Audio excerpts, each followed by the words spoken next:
Capítulo 13. De los soldados auxiliares, mixtos y propios. Las tropas auxiliares, otra de las tropas inútiles de que he hablado, son aquellas que se piden a un príncipe poderoso para que nos socorra y defienda, tal como hizo en estos últimos tiempos el Papa Julio, cuando, a raíz del pobre papel que le tocó representar con sus tropas mercenarias en la empresa de Ferrara, tuvo que acudir a las auxiliares y convenir con Fernando, rey de España, que éste iría en su ayuda con sus ejércitos.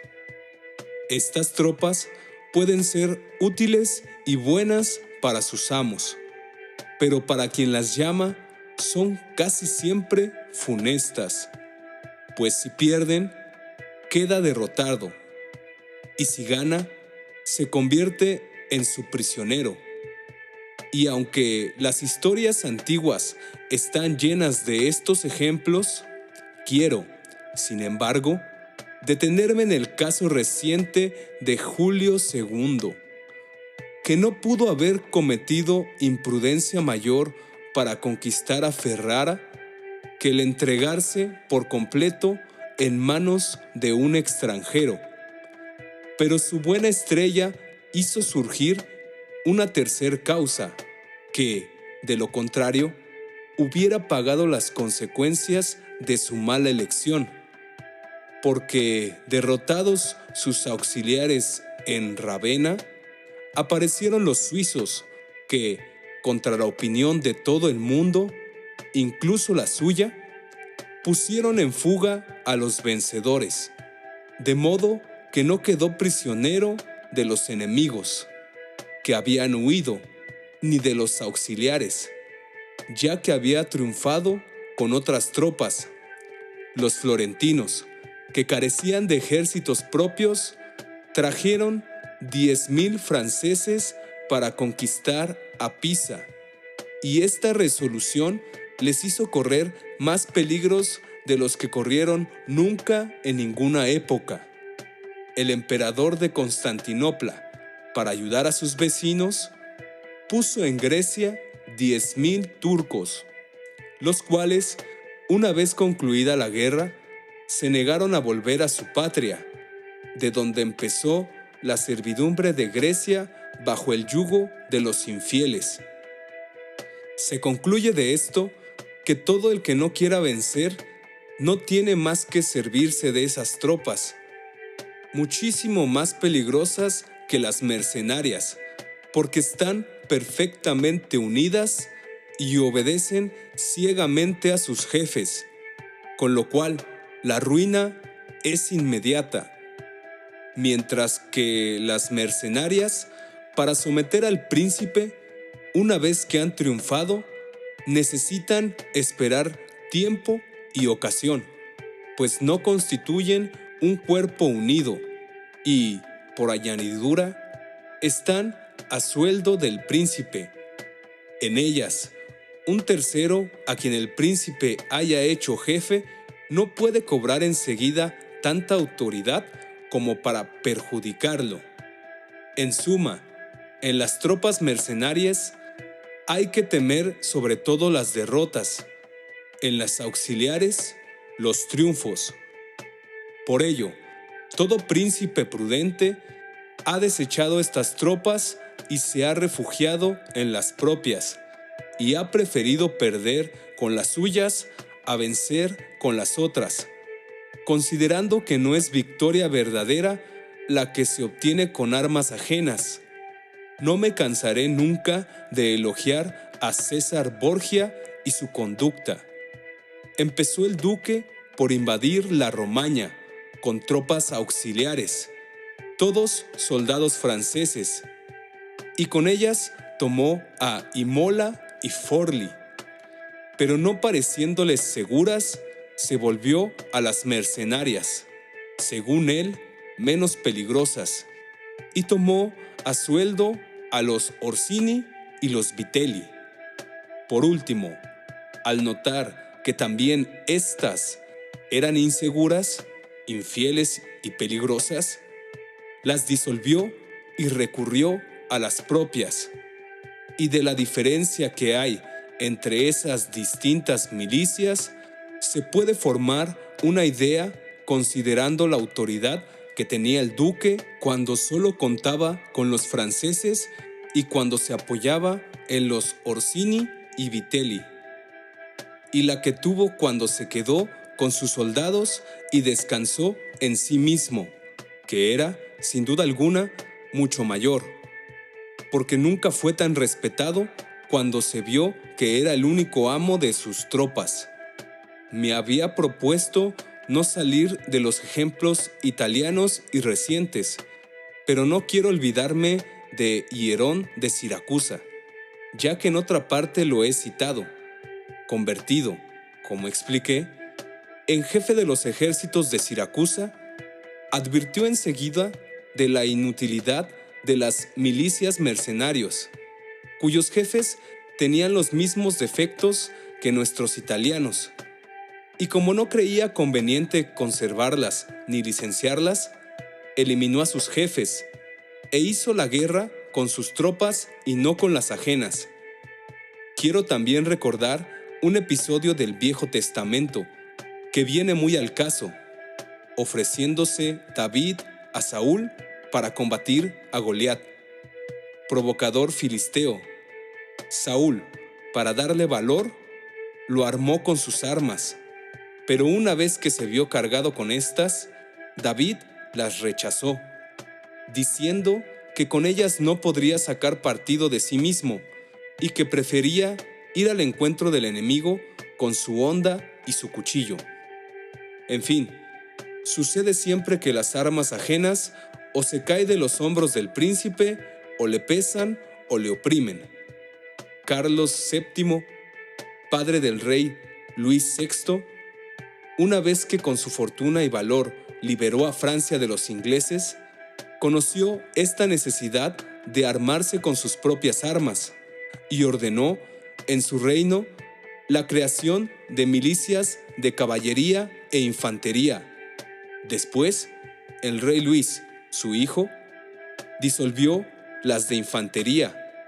y empezó a tomar a sueldo a suizos, error que, renovado por otros, es, como ahora se ve, el motivo de los males de aquel reino, porque al acreditar a los suizos, desacreditó todas sus armas, ya que hizo desaparecer la infantería y depender la caballería de las tropas ajenas. Acostumbrada ésta a ir a la guerra en compañía de los suizos, no cree poder vencer sin ellos, lo cual explica que los franceses no puedan contra los suizos y que sin los suizos no se atrevan a enfrentar a otros. Los ejércitos de Francia son, pues, mixtos, dado que se componen de tropas mercenarias y propias, y, en su conjunto, son mucho mejores que las milicias exclusivamente mercenarias o exclusivamente auxiliares, pero muy inferiores a las propias. Bastará el ejemplo citado para hacer comprender que el reino de Francia sería hoy invencible si se hubiese respetado la disposición de Carlos. Pero la escasa perspicacia de los hombres hace que comiencen algo que parece bueno por el hecho de que no manifiesta el veneno que esconde debajo, como he dicho que sucede con la tisis. Por lo tanto, aquel que en un principado no descubre los males, sino una vez nacidos, no es verdaderamente sabio, pero esta es virtud que tienen pocos. Si se examinan las causas de la decadencia del Imperio Romano, se advierte que la principal estribó en empezar a tomar a sueldo a los godos, pues desde entonces las fuerzas del imperio fueron debilitándose, y toda la virtud que ellas perdían la adquirían los otros. Concluyo, pues, que sin milicias propias no hay principado seguro. Más aún, está por completo en manos del azar. al carecer de medios de defensa contra la adversidad, que fue siempre opinión y creencia de los hombres prudentes. Y milicias propias son las compuestas o por súbditos o por ciudadanos, o por servidores del príncipe, y no será difícil rodearse de ellas, si se siguen los ejemplos de los 4 a quienes he citado, y se examina la forma en que Filipo, padre de Alejandro Magno, y muchas repúblicas y príncipes organizaron sus tropas, conducta a la cual me remito por entero. Capítulo 14. De los deberes de un príncipe para con la milicia. Un príncipe no debe tener otro objeto, ni pensamiento, ni preocuparse de cosa alguna fuera del arte de la guerra y lo que a su orden y disciplina corresponde, pues es lo único que compete a quien manda, y su virtud es tanta que no solo conserva en su puesto a lo que han nacido príncipes, sino que muchas veces eleva a esta dignidad a hombres de condición modesta, mientras que, por el contrario, ha hecho perder el estado a príncipes que han pensado más en las diversiones que en las armas, pues la razón principal de la pérdida de un estado se halla siempre en el olvido de este arte, en tanto que la condición primera para adquirirlo es la de ser experto en él. Francisco Sforza, por medio de las armas, llegó a ser duque de Milán. De simple ciudadano que era, y sus hijos, por escapar a las incomodidades de las armas, de duques pasaron a ser simples ciudadanos. Aparte de otros males que trae, el estar desarmado hace despreciable, vergüenza que debe evitarse por lo que luego explicaré, porque entre uno armado y otro desarmado no hay comparación posible, y no es razonable que quien esté armado obedezca de buen grado a quien no lo está, y que el príncipe desarmado se sienta seguro entre servidores armados, porque, desdeñoso uno y desconfiado el otro, no es posible que marchen de acuerdo. Por todo ello, un príncipe que, aparte de otras desgracias, no entiende de cosas militares, no puede ser estimado por sus soldados ni puede confiar en ellos. En consecuencia, un príncipe jamás debe dejar de ocuparse del arte militar, y durante los tiempos de paz debe ejercitarse más que en los de guerra, lo cual puede hacer de 2 modos, con la acción y con el estudio. En lo que atañe a la acción, debe, además de ejercitar y tener bien organizadas sus tropas, dedicarse constantemente a la caza, con el doble objeto de acostumbrar el cuerpo a las fatigas y de conocer la naturaleza de los terrenos, la altitud de las montañas, la entrada de los valles, la situación de las llanuras, el curso de los ríos y la extensión de los pantanos. En esto último pondré muchísima seriedad, pues tal estudio presta 2 utilidades.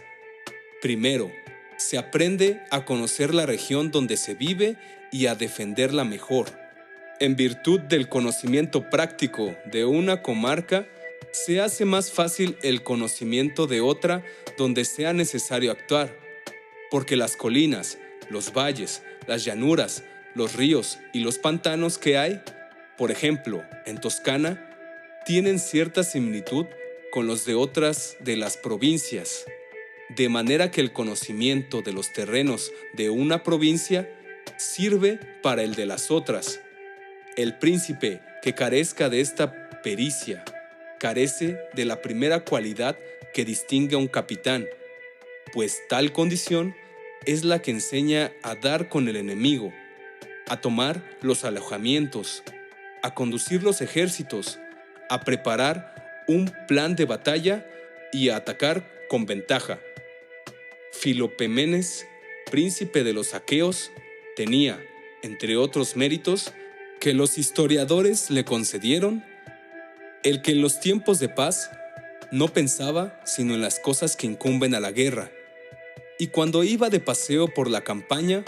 a menudo se detenía y discurría así con los amigos: si el enemigo estuviese en aquella colina y nosotros nos encontráramos aquí con nuestro ejército,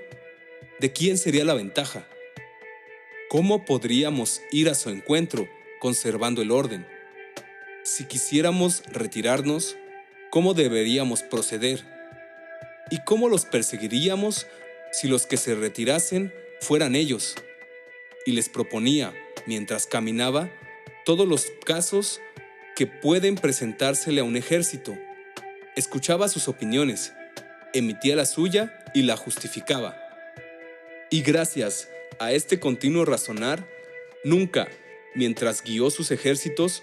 pudo surgir accidente alguno para él que no tuviese remedio previsto. En cuanto al ejército de la mente, el príncipe debe estudiar la historia, examinar las acciones de los hombres ilustres, ver cómo se han conducido en la guerra,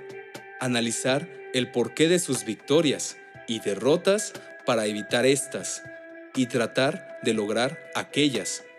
y sobre todo, hacer lo que han hecho en el pasado algunos hombres egregios que, tomando a los otros por modelos, tenían siempre presentes sus hechos más celebrados, como se dice que Alejandro Magno hacía con Aquiles, César con Alejandro, Escipión con Ciro. Quien lea la vida de Ciro, escrita por Jenofonte, reconocerá en la vida de Escipión la gloria que le reportó el imitarlo, y cómo, en lo que se refiere a castidad, afabilidad, clemencia y liberalidad, Escipión se ciñó por completo a lo que Jenofonte escribió de Ciro. Esta es la conducta que debe observar un príncipe prudente: no permanecer inactivo nunca en los tiempos de paz, sino, por el contrario, hacer acopio de enseñanzas para valerse de ellas en la adversidad, a fin de que, si la fortuna cambia, lo halle preparado para resistirle. Capítulo 15. De aquellas cosas por las cuales los hombres, y especialmente los príncipes, son alabados. Queda ahora por analizar cómo debe comportarse un príncipe en el trato con súbditos y amigos. ¿Y por qué sé que muchos han escrito sobre el tema? Me pregunto, al escribir ahora yo, si no seré tachado de presuntuoso, sobre todo al comprobar que en esta materia me aparto de sus opiniones. Pero siendo mi propósito escribir cosa útil para quien le entienda, me ha parecido más conveniente ir tras la verdad efectiva de las cosas que tras su apariencia, porque muchos se han imaginado como existentes de veras a repúblicas y principados que nunca han sido vistos ni conocidos. ¿Por qué hay tanta diferencia entre cómo se vive y cómo se debería de vivir? Que aquel que deja lo que se hace por lo que debería hacerse, marcha a su ruina en vez de beneficiarse. Pues un hombre que en todas partes quiera hacer profesión de bueno, es inevitable que se pierda entre tantos que no lo son. Por lo cual, es necesario que todo príncipe que quiera mantenerse aprenda a no ser bueno y a practicarlo o no de acuerdo con la necesidad. Dejando pues a un lado las fantasías y preocupándonos solo de las cosas reales, digo que todos los hombres, cuando se habla de ellos, y en particular los príncipes, por ocupar posiciones más elevadas, son juzgados por algunas de estas cualidades que les valen o censura o elogio. Uno es llamado pródigo, otro tacaño, y empleo un término toscano porque avaro, en nuestra lengua, es también el que tiende a enriquecerse por medio de la rapiña, mientras que llamamos tacaño al que se abstiene demasiado de gastar lo suyo. Uno es considerado dadivoso, otro rapaz, uno cruel, otro clemente, uno traidor, otro leal, uno afeminado y pusilánime, otro decidido y animoso, uno humano, otro soberbio, uno lascivo, otro casto, uno sincero, otro astuto, uno duro, otro débil, uno grave, otro frívolo, uno religioso, otro incrédulo, y así sucesivamente. Sé que no habría nadie que no opinase que sería cosa muy loable que, de entre todas las cualidades nombradas, un príncipe poseyese las que son consideradas buenas, pero como no es posible poseerlas todas, ni observarlas siempre, porque la naturaleza humana no lo consiente, le es preciso ser tan cuerdo que sepa evitar la vergüenza de aquellas que le significarían la pérdida del Estado y, si puede, aún de las que no se lo harían perder. Pero si no puede, no debe preocuparse gran cosa,